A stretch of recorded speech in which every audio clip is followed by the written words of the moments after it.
Você sabia que uma pequena mudança na sua rotina pode transformar a sua produtividade? No vídeo de hoje, vou mostrar 10 passos incríveis para aumentar a performance no desenvolvimento de software. Fique comigo e descubra esses 10 passos importantes. Bem-vindo ao DevForge, o seu guia no universo do desenvolvimento de software. Se você é novo por aqui, nosso canal é dedicado a ensinar desenvolvimento de software com tutoriais e dicas práticas para desenvolvedores de todos os níveis. Nos vemos depois da vinheta.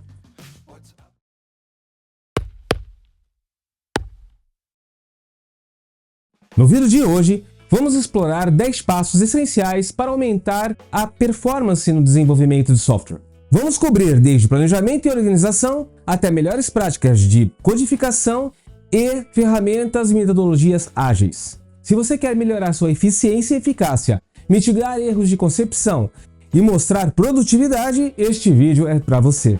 Assista esse vídeo até o fim e você verá técnicas práticas e acionáveis que você pode aplicar imediatamente e ver resultados. Vou transformar a maneira como você trabalha, tornando o seu processo de desenvolvimento mais produtivo e de alta qualidade.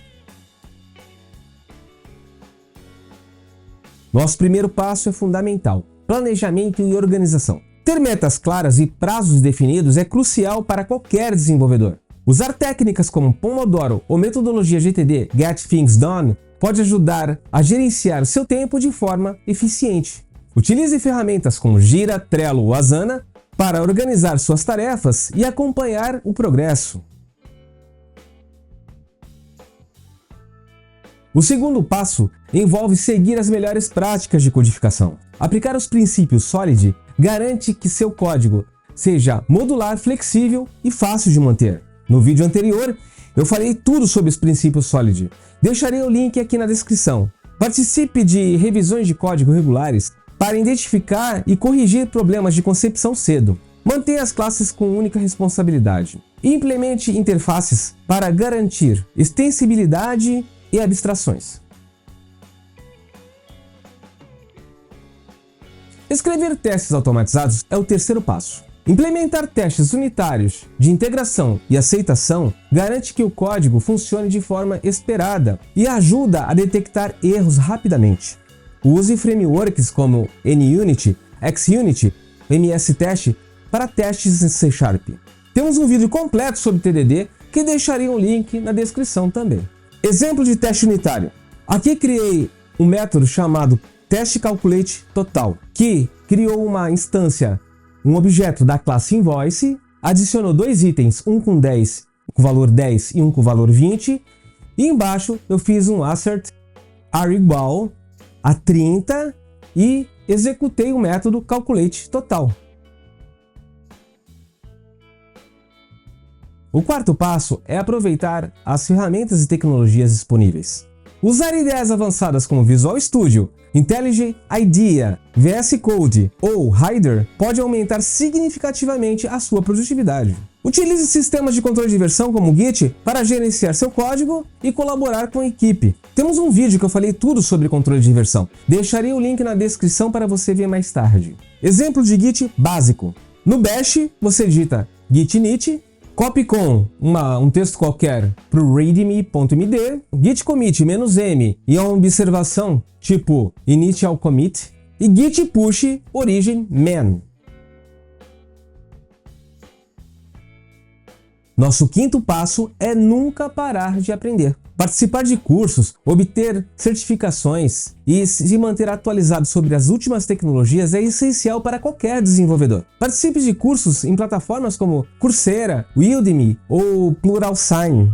Obtenha certificações da Microsoft ou AWS para validar suas habilidades. A propósito, tem algo que vem transformando as indústrias e as vendas, tornando-as mais eficazes e mais eficientes. Estou falando de análise de dados ou Data Analytics. E para trabalhar nessa área é essencial dominar a linguagem SQL. E se você dominar o SQL, se abrirão diversas portas para você em desenvolvimento de software, análise de dados e gerenciamento de banco de dados, tornando-se uma habilidade técnica valiosa e muito bem remunerada no mercado. Quer contribuir para melhorar a eficiência da produção e das vendas de qualquer indústria? Na descrição do vídeo deixarei um link para meu e-book Domínio SQL, o guia definitivo para se tornar um especialista em banco de dados. Se você está gostando do conteúdo até agora, por que não dar um like e se inscrever no canal? Isso nos ajuda a trazer conteúdo de qualidade para você. Agora vamos continuar.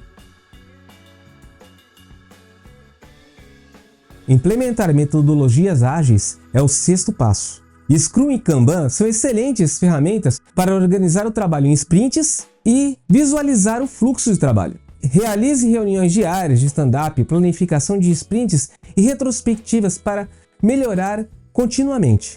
Use um quadro Kanban para acompanhar o progresso das tarefas.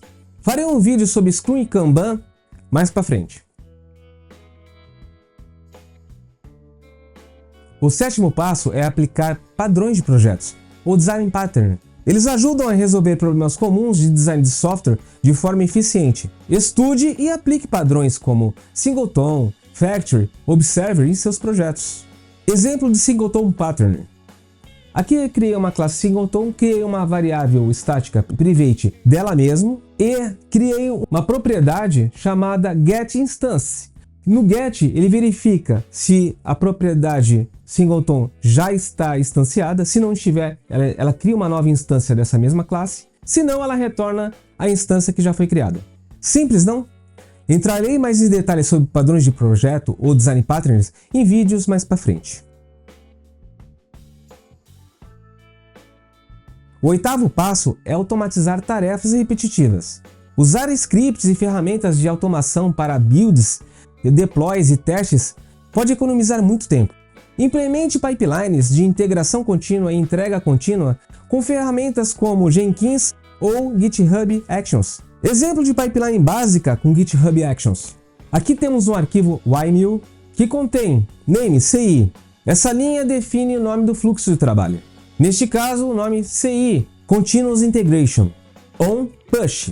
Essa linha especifica que o fluxo de trabalho será iniciado ou triggered quando houver um push, o envio de commit para o repositório. Você pode ajustar essa configuração para responder a outros eventos, como pull request ou schedule. Jobs é um bloco de definições de trabalhos. Um fluxo de trabalho pode ter vários trabalhos, jobs, que podem ser executados em paralelo ou em sequência. Build é o nome do trabalho, aqui é chamado de build. Runs on Ubuntu Latest. Essa linha especifica o ambiente onde o trabalho será executado. Ubuntu Latest indica que o trabalho será executado numa máquina virtual com a última versão do Ubuntu disponível no GitHub Action. Steps. Este é o bloco que indica os passos que serão executados dentro do trabalho build. Cada passo pode ser uma ação ou um comando shell. Uses Actions Checkout V2. Esta ação faz um checkout do repositório, ou seja, baixa o código do repositório para a máquina virtual, onde os passos subsequentes serão executados. Name setupjdk11. Esse é o nome do passo, que descreve o que ele faz. Neste caso, está configurando o Java Development Kit 11. Uses Action Setup Java V1. Esse passo usa a ação do Actions Setup Java na versão 1. Esta ação configura o Java Development Kit no ambiente. O if, esse bloco permite passar parâmetros para a ação. Java Version 11 especifica que a versão a ser configurada é o JDK 11. Name Build with Gradle. Esse é o nome do passo que descreve a ação do build utilizando Gradle. Run./Gradle build. Este passo executa o comando Gradle w build no shell, que é o comando usado para construir o projeto usando Gradle. O 9º passo é implementar ferramentas de monitoramento para rastrear a performance da aplicação e ter feedbacks contínuos. Use ferramentas como New Relic ou Datadog para monitorar as suas aplicações. Exemplo básico de configuração do New Relic. New Relic app name my application. New Relic license key, você coloca o número da licença.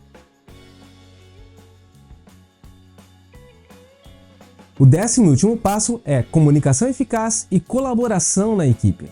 Usar ferramentas como Slack, Microsoft Teams, Google Chat ou Zoom facilita a comunicação e a colaboração.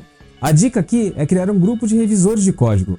Revisar o código regularmente garante a qualidade e a consistência. Um exemplo é Slack Channels. Criar canais específicos para discussões de projeto, ajuda e revisões de código. Hoje exploramos 10 passos essenciais para aumentar a performance no desenvolvimento de software. desde planejamento e organização até melhores práticas de codificação, metodologias ágeis e muito mais. Implementando essas práticas, você verá melhoria significativa na eficiência e produtividade. Se você gostou desse vídeo, deixe o seu like, se inscreva no canal se não tiver inscrito e ative as notificações para não perder mais vídeos como esse. Até a próxima. Fui!